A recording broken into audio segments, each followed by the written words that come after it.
Hello and welcome to the Luke X podcast.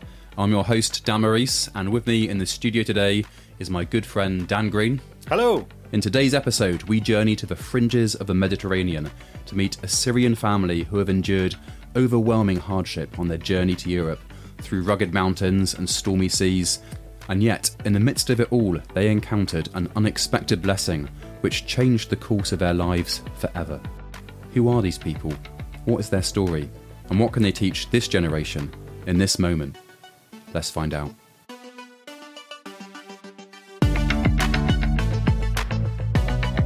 So, Dan Green, my illustrious Arabic translator, you've lived and worked in the Middle East for years. How did you feel when the Arab Spring protest first started? Well, it started in 2011. My wife Karen and I were living in Jordan at the time. And the Arab Spring, of course, started a fair way away in Tunisia. Yeah. And I just remember there being a real feeling of optimism and hope that change was possible in a region which has had a lot of conflict over the years, but also has been ruled by governments that are not necessarily the best governments or rulers. So there was this sense of hope in the air.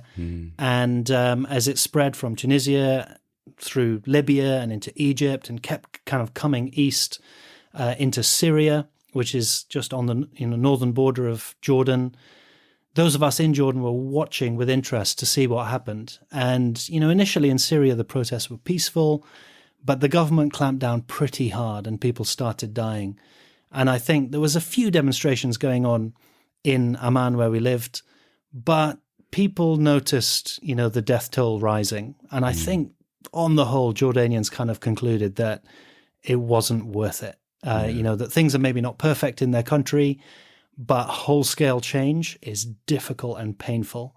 We left the country in 2012, but by the time we'd left, we'd met a lot of Syrian refugees who had started coming across into Jordan for refuge, many of them fleeing through the desert, some of them through the official kind of border channels being filtered towards these massive camps that were being kind of springing up. Yeah. And we just met a handful of people, but the overall impression was that these were ordinary people like you and me. Their lives had been turned upside down by this terrible conflict. And so they'd packed up their belongings and they'd fled, they'd run, and they had just come to the first place that they could get to where they and their children would be safe. And then they were going to figure out what to do after that. And of course, that's nearly 10 years ago now that all happened. And I guess that is exactly what we would do as well. I mean, if our country experienced the same conflict, most people, if they could, it's a human reaction, isn't it? You want to protect your children, and if staying puts them in danger, then you go. It is the basic human need, isn't it, to be safe. So, yes, I think it's an absolutely normal response and reaction. The problem with Syria was that the number of people needing to do that was was so high, the largest humanitarian disaster since the Second World War. Wow. It was absolutely huge. And I guess in the Second World War, we in Britain Europe experienced other people coming to our aid from all over the world, from Jamaica to New Zealand, from America to Australia, India. Over 1 million African soldiers all came to our aid. So is it only fair that when another region is in turmoil, we should step up in the same way that others stepped up for us? And I guess you're part of that. Give us a bit of a brief bio, where you came from, how you ended up in the Middle East, what you're doing now. Part of it in a very, very small way. So yes, my name's Dan Green, and I'm the managing director of Bridges for Communities, which is a Bristol-based charity. I actually grew up in India, in the south of India in a little town called Ooty. My mum and dad moved out there when I was 4. And all of my childhood memories are there, happy childhood. Came back to England at 18 and went to Nottingham University, where you were as well, I believe. Yeah, no, well, we like ships in the night, mate. And it was a couple of years after graduating from an engineering degree that has been no use at all in my life. I was part of a church in Nottingham called Trent Vineyard, and we met an American man called Carl Medeiros, who was working in Lebanon. And he invited us to come out to Beirut and help with a kids club. And so we took the opportunity, not knowing that we'd end up spending 8 years in Lebanon and Jordan. Loved it. I've heard that's what Kel does. That's right. Yeah, ruins people's lives. Makes them. Learning Arabic, learning a lot about the culture, unlearning a lot of what we thought we knew about the world. We loved living there. Our children were all born there. And it was, such a transformative experience for us that it led us to start this charity called Bridges for Communities, which in the early days was just a simple way of trying to give other people that opportunity to step out of their bubble, meet people from a different part of the world, maybe a different faith background to themselves. And we found that when people meet, it doesn't need rocket science. Just meeting people who are from a different background often has a really lasting impact and changes their perceptions and their misperceptions of one another. Yeah. Very good. Sven, I joined the Bridges team recently. You're actually my boss. The governor. You brought me in to help with Peace Feast, and so I've been coming along as a volunteer and really enjoyed it. And why don't you explain what a Peace Feast is briefly? A Peace Feast was a bit of a mouthful, first of all. Yeah, we should work on that. But a Peace Feast is simply a way of connecting people around food. You know, food is a universal language. It's something that we all love. It's something that plays a really important role in many cultures and many societies. So just bringing people together to share a meal can really break down some barriers and enable people to meet who maybe wouldn't ordinarily meet. Yeah. So we've been doing them roughly monthly here in Bristol for a few years. And we brought you in, Dan, to replicate what we were doing on a small scale here in Bristol, because we think it's got potential to grow and be useful to people in other towns and cities across the UK. Yeah. My brother-in-law actually runs the joke, you're employed to have dinner. I try and point out, it's actually quite a lot of work setting up an event, building resources, the website. They're like, you're paid to eat dinner. Yeah, well, take the work if you can get it. Yeah, it's good food.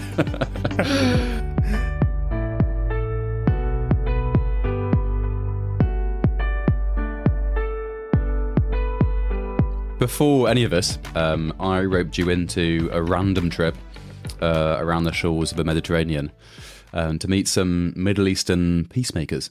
I needed an Arabic translator, and despite doing a 6-week Arabic course with Bridges for Communities, which I loved, but I'm not the best at languages, and I basically learnt hello. I can say marhaba, sabah khair, assalamu alaikum. Perfect. But that's just hello, really, and variations of. Those are most of the important words. You've got them nailed. Yeah. So I generally say that, and then someone would start talking to me in Arabic, and then I'd call you over and say, Dan, what are they saying? And then you would step in. So I invited you on this trip to be my translator. You've been speaking Arabic for 20 years or so that was ideal. A little bit less than that, but Arabic is a tough one. So don't be too hard on yourself. Thanks. Give yourself time. I would say it took me 5 years of being completely immersed in Arabic to really be able to understand what people were talking about. Wow. So people probably had a lot of jokes at my expense during that time, but hey, still that's do, mate. Part of the exactly. So it was great to come on the trip. What was the trip about for you, Dan? What was the main purpose of it? Well, I was writing a book, Finding the Peacemakers, which is now out. And I think I really wanted to hear the stories that don't necessarily make the headlines. So we get a lot of sort of victim and oppressor stories, particularly in the news. I think shocking stories often get people's attention. It's the clickbait, if you like. But the slightly more nuanced stories of the heroes in the midst of that who are not identifying as a victim or acting as an oppressor. They're acting as a peacemaker. And they're more interested in understanding, in serving, and loving their neighbours or even their enemies than they are about being the victim. And it's not a narrative you often hear. And I wanted to explore that. I wanted to learn, really. I wanted to be inspired by some of the people who are coming from this situation. And it is happening. We met some amazing people in our interview. So we interviewed 6 different people from different backgrounds, different nations. And they all spoke about their faith in quite an extraordinary way. I think many people in the West would say that religion has played a part in the problem, really, in fueling conflict in the Middle East. I think Christianity has been seen as historically maybe part of the oppressor. And then more recently, maybe the victim, I think. Certainly people are aware that lots of Christians and minority religions like Yazidis have fled the Middle East as victims, supposedly. But we met people who, despite the fact that they could have identified as being persecuted or could have felt a sort of anger or fear or a trauma, had somehow moved beyond that and had taken on the role, like I say, of a peacemaker, which is just different. And more than any lesson we can learn, I just feel like their lives and their stories and their example can teach us something in the West. Yeah, it was absolutely amazing to hear that. And I think it's something I saw a few times while living in the Middle East, where, you know, religion has so much baggage and religious labels can be so problematic. But when you find real faith and when you find people who have had an experience or an encounter with God that's changed them, it's almost like the religious labels don't really matter that much. That's not kind of the thing that really motivates them to live differently. Yeah. And I think the people that we met, we definitely got a glimpse of some people doing exactly that. Yeah. Well, let's hear from Zain. Before we do, I should say the names have been changed and identities disguised in this episode, and we're kind of deliberately vague about where we were. So there's no photos or video on social media for this episode, but we can share our interviews. So what was your first impressions when we met Zain? So we met Zain in a busy square in the city where it was immediately obvious to me that this was very different to Bristol, you know, where we have been part of resettling refugees in the city, but we're talking about 80 families or so, plus those who've made it on their own. Whereas in this square we met Zain, you know, it was immediately clear that this was a gateway to Europe. Yeah. And so we sat down at this cafe, we ordered a coffee.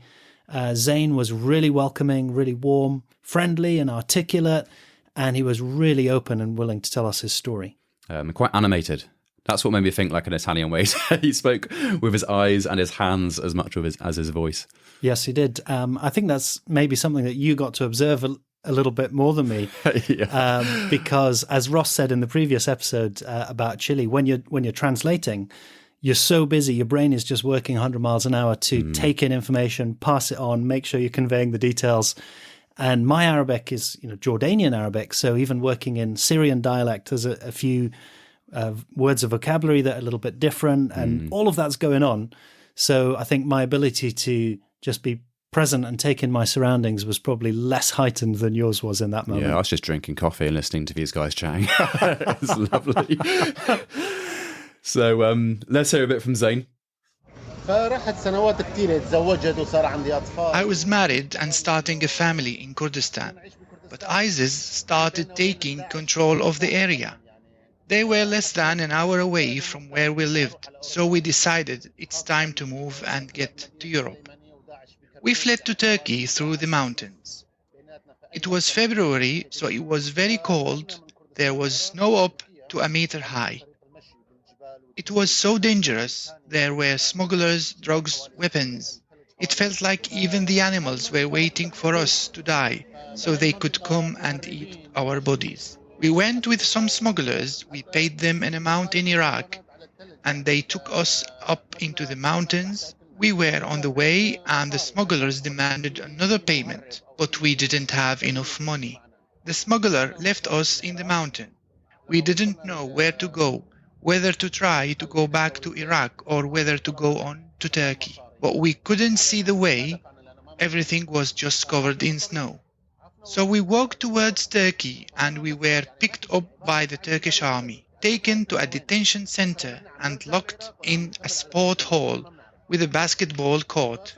To our surprise, when we entered, there were about 1,500 people.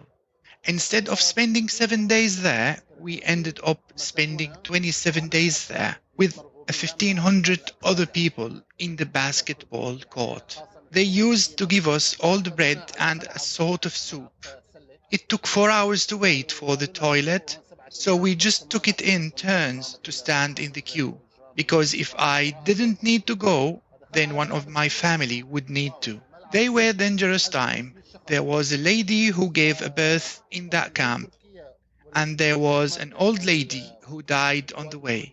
They gave us 2 blankets for our family of 5, one to put underneath and one to put on top. You were lucky if you could get any sleep because of all the noise and the babies crying. It was like torture. I remember seeing, before you translated that, I saw the look on your face and you had that sort of shock and wonder. And you could see it in him as well. Yeah, because it's just humbling and sobering to know that people have lived through that.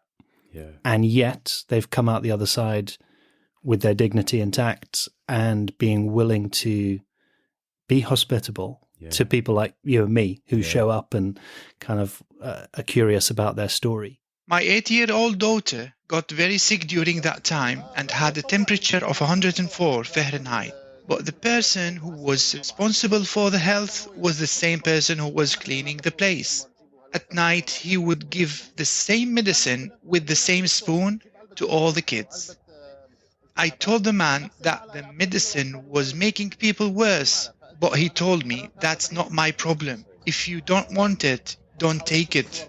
So I refused to give it to my daughter. The family next to us were Kurds from Iran. They saw that we were frustrated and stressed and asked if they could pray for my daughter, who was sick, and we were so desperate that I said okay. The mother put her hand on my daughter's head, and I could see that she was praying for my daughter in the way that Christians pray. But I didn't care. I just wanted my daughter to get better, whatever it took. Her temperature was 104. There was no real medicine or real doctors, so I said okay. Within an hour, the fever had gone and she was completely well.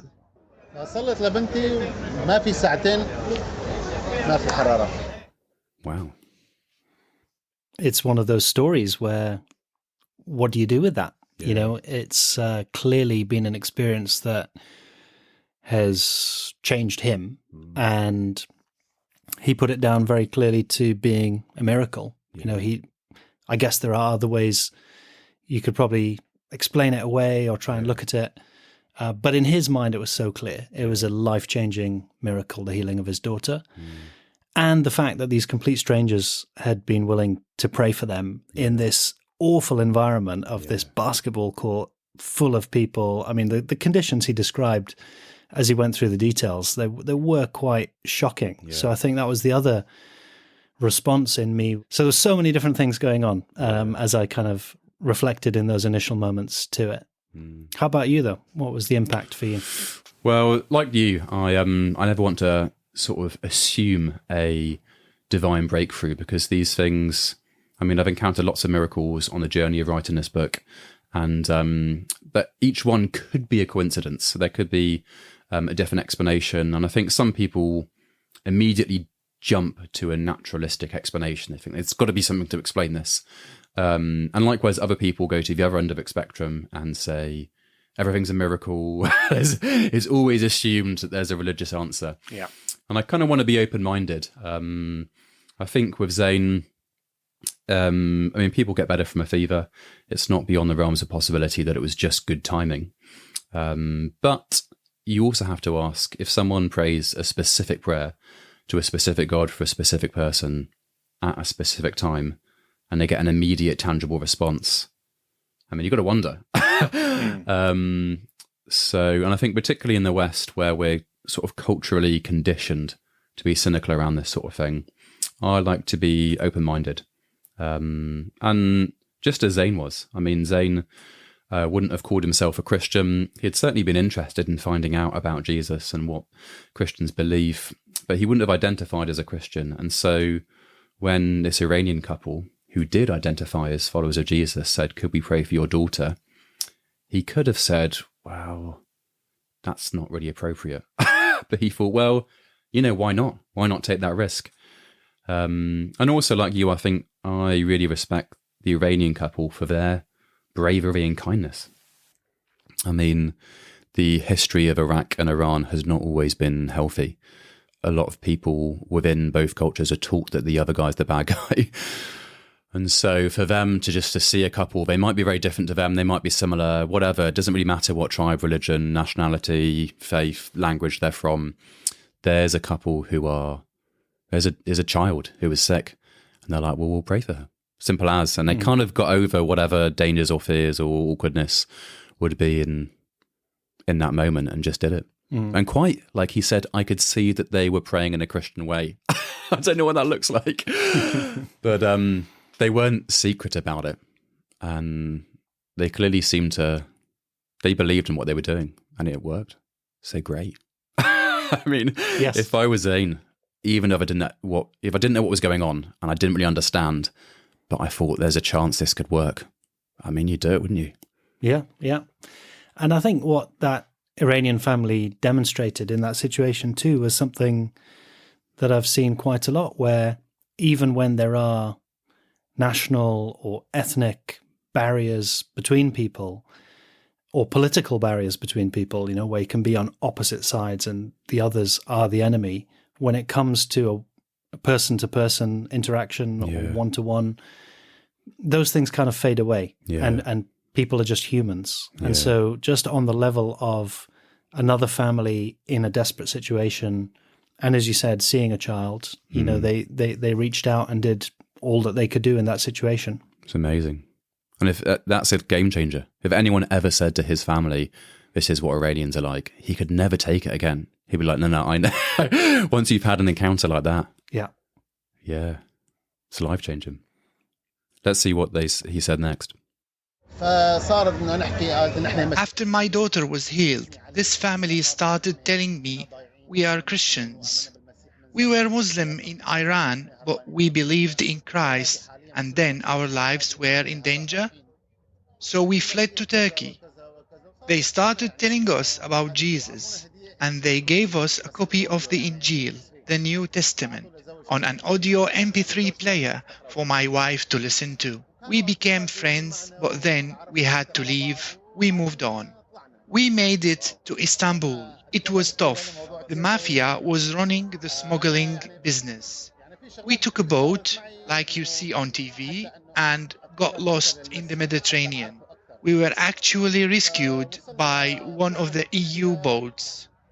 When we arrived, we were received by organizations and volunteers from churches who smiled, gave us their time, gave us blankets. These were people who didn't know us, didn't know our story. They knew that we are Arab Muslims, but they received us with love. And that was quite a profound moment for him. I was surprised because I thought, well, that's what rescue boats do. It's not that surprising, surely. But I think I sensed that he had been taught, or maybe he had thought that Europeans wouldn't care about him, that there was some prejudice there, maybe in the history of our continents. He was aware of conflict in the past between Christians and Muslims, or Middle East and Europe. And he thought, even though he wanted to get to Europe for safety, he didn't think that he would be treated that well when he arrived.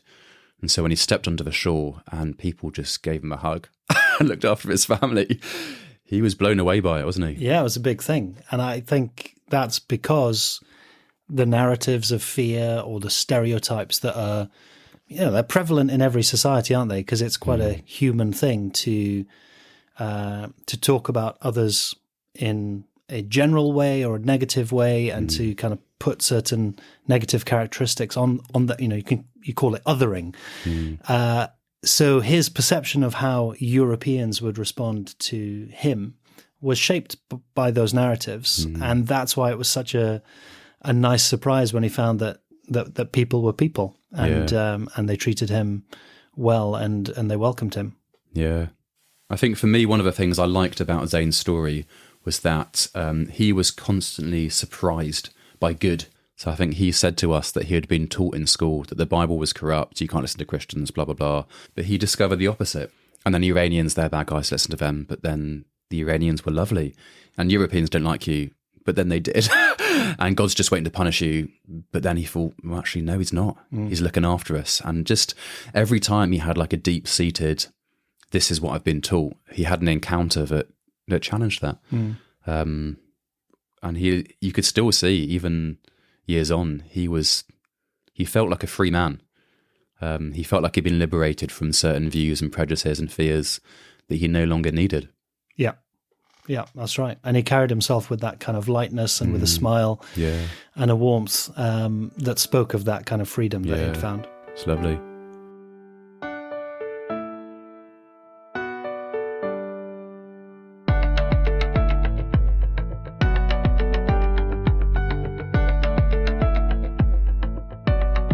Now, he also shared with us his wife's story, who we didn't get to meet, sadly, when we were there. Perhaps, I think he wanted to meet us alone first, just to make sure we could be trusted. I mean, we were a friend of a friend of a friend, and he probably just wanted to make sure we were safe before he let us meet his family, which I totally understand. But now we got to know him and we became friends. We later caught up with them both on WhatsApp, which was great. And I think her story brought another interesting dynamic to their sort of joint soul searching. Yeah, it did. Yeah, let's hear it. From the age of 14, my wife had been having dreams where she would see this person, a figure, and it always happened during the festivals, like Eid. In this recurring dream, the person would say to her, "My daughter, your place is not here." She asked her mom about the dreams, but her mom couldn't explain it to her.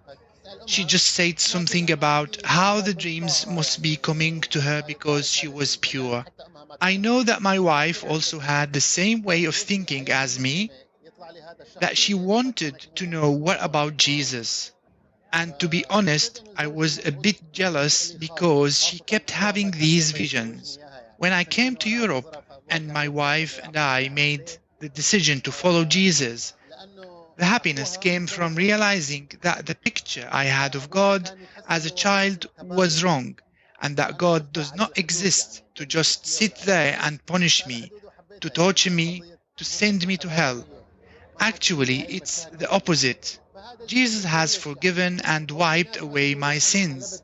And not only that, the sins and the bad things I have done were wiped away, but they were actually forgotten. God doesn't remember them anymore. It's not about substituting one religion for another, saying we left a bad religion and now we are in a good religion. It's about relationship. It's about love. It's a personal relationship. That's what he shared. I love that last bit about how it's not about giving up one religion for another. And I think that's so helpful because I think the way we see religion here in the West or in the UK is very, very different from how it's seen in the Middle East. Yeah. And here it is pretty much a personal, often private matter of what you believe about theology. Yeah. And in that part of the world, it's so much more than that in a sense. It's about your cultural belonging. It's about who you're part of. And so those labels, that's why I think I have a problem with labels like Christian or Muslim or Jewish, is that actually they don't convey very much at times, and they mean different things to different people. So, for him to say it wasn't about giving up one religion for another, for him it was all about the fact that God had healed his daughter, it intervened in his life and done something good. Yeah. It was about these dreams that his wife had of a person called Jesus. And, that's the other thing I love too, is that, Muslims have great respect for the person of Jesus, and talking about him and talking about faith in general is actually much, much easier in the Middle East than it is here in the UK, where we're kind of a post-Christendom, mostly secular society that sees faith as something very private. Yeah. It's actually much harder to talk about these things, whereas for him, it was, very much part of his worldview already. He just had these couple of experiences that kind of changed his life. Yeah. And he actually said that. I remember him saying, well, you translated, that when he got to Europe, he wanted to find out. He had these experiences, and he went to, and a lot of the churches had served as sort of basis for food and resources, and sort of opened their doors as sort of refuges. And he went thinking, oh, I'll just go to one of these churches and ask about Jesus. And he said that people were quite awkward and felt nervous talking about it. And everywhere he went, Europeans were generally, as you say, they thought it was a private affair, very unpolitically correct to talk about this. He was like, well, look, I thought Europe was the Christian continent. And no one's, why can't anyone say? And I think he was quite surprised that Europe wasn't that Christian. And people, like you say, felt very awkward. And it was actually an Arab Christian who talked to him about Jesus. He eventually found someone in a church and who said to him, what do you need? And he said, I don't need oil or rice. I've got everything I need. I just want someone to tell me about Jesus. And the guy was like, oh, wow. So he took him to one side and had a chat about him and explained basically that the message of Jesus is that he doesn't come to condemn the world, but to save it. And Zain was like, great. Can I be part of that? And that was it. And now that's what he does. He shares that message. In life, most people are just running around after a better lifestyle. Making money, getting a better job, a better future for your kids. But since I've been here, I've started to think differently. I started a new page in my life, and I was at peace. Because I started to realize that there was a purpose to my life, which was not just about making money, not gathering material things that could disappear in any moment. Eventually, when we got the passport for the baby and we could travel, we decided not to. My friends who are refugees say to me, are you crazy? You can't travel? You can't go anywhere? And I say no. I have had a message from God, and I am going to stay here. My job is to work with refugees and to share God's love with them. I know that God wants to use me. I see this in the Bible.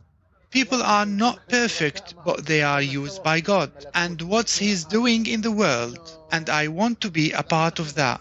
At the end of the day, we were created for a relationship with God.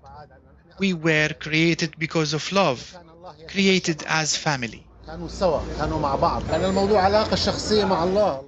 Right. And, you know, if faith means anything, I guess it's measured by what we do with it. Yeah. You know, Jesus talked about the fruit that comes out of your life. And I think the fruit of Zain's life is that he's giving back. He's serving others. He's caring. And he's not taking the easy route out of the country he's in. He's actually choosing to be there, despite that not being what he or many others originally wanted. Yeah. He can see that he's got a role to play there, and he's doing it. And he said that he had friends and family who got their resettlement place in England and in Germany and in Sweden. And he got a resettlement place in Germany. And his friends are like, oh, wow, you've made it. And when he turned it down, they said, are you crazy? They thought he was mad, yeah. Yeah. And he said he felt like God's told him to stay and care for the next wave of refugees, rather than sort of like, oh, you're free now, mate, tap out and be comfortable. He's like, no, I need to care for people who were like me last year. And that sort of compassion, it's easy to think you do that, but when you've got your place and you've got the comfortable life that you've longed for after fleeing all sorts of persecution, to turn it down and say, well, it's not about me anymore and my comfortable life. It's about paying forward the love that God's shown to me to people who were like me. Yeah, most of us would take that place, wouldn't we? Yeah, 100%. It's the human thing to do. So I admire his commitment. He acted on what he thought God was saying to him. And he is now, I mean, we spoke to him on the phone, didn't we, a little while afterwards, and he was very busy, but also still very happy. Yeah, big smiles. Yeah, he loved what he does. And I mean, what you said I thought was interesting about in the Middle East, religion is quite tribal, like it's your identity, it's your culture, it's who you are. It actually reminded me of a question that Carl Medeiros asked you, and then you asked it to me. Do you remember what you asked?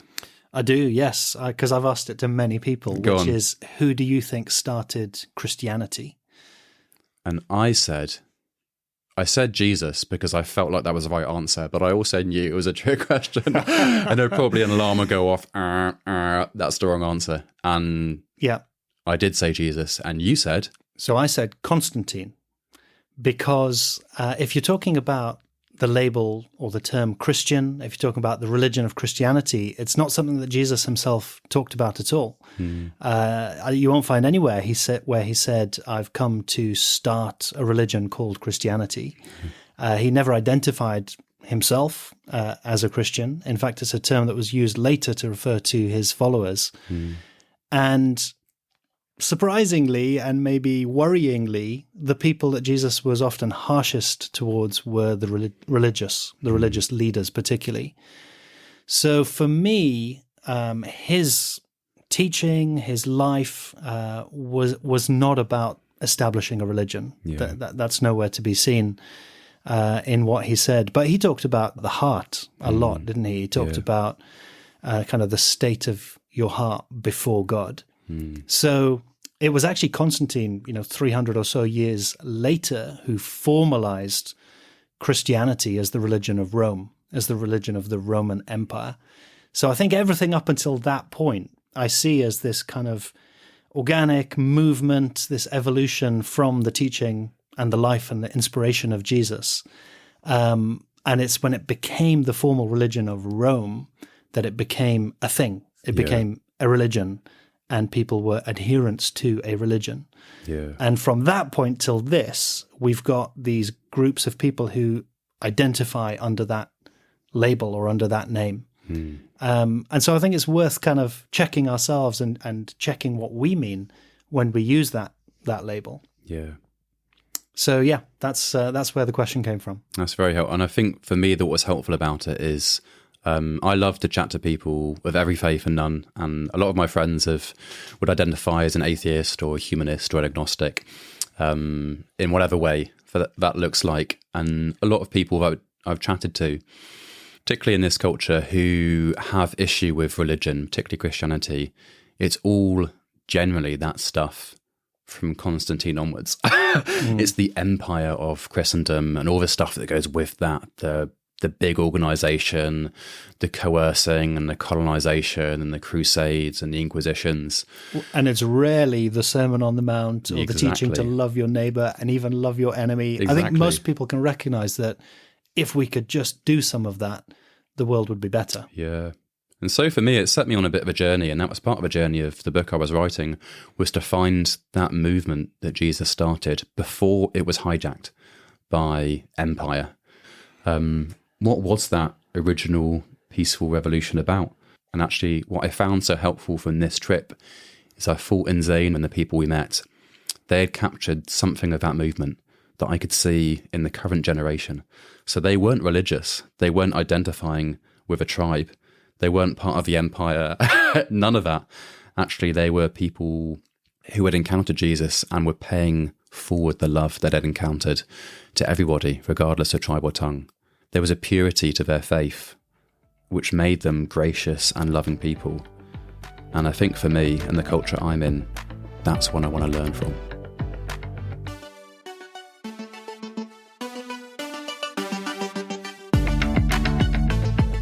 Thank you for listening to the Luke X podcast. If you want to hear more of Zain and Layla's story, you can find it in Finding the Peacemakers by me, Dan Morrice, published by Hodder & Stoughton, available wherever you buy books. Thank you to the talented Dan Green for his Arabic translation in the field, to Scott McKenzie for the recording, and to Anne-Marie Furman for the soundtrack. In the next episode, we hear a different Syrian story, that of Karim, who, like Zain, had a transformative encounter which changed the direction of his life. After a childhood fight turned very nasty, Karim was left permanently scarred and traumatised, plagued with fear and anger. And yet, the Karim we met on the shores of the Mediterranean was not a man plagued by bitterness, but a man of peace and love, of endless joy and constant laughter. What is this story, and what happened to create such a transformation? Find out in the next episode.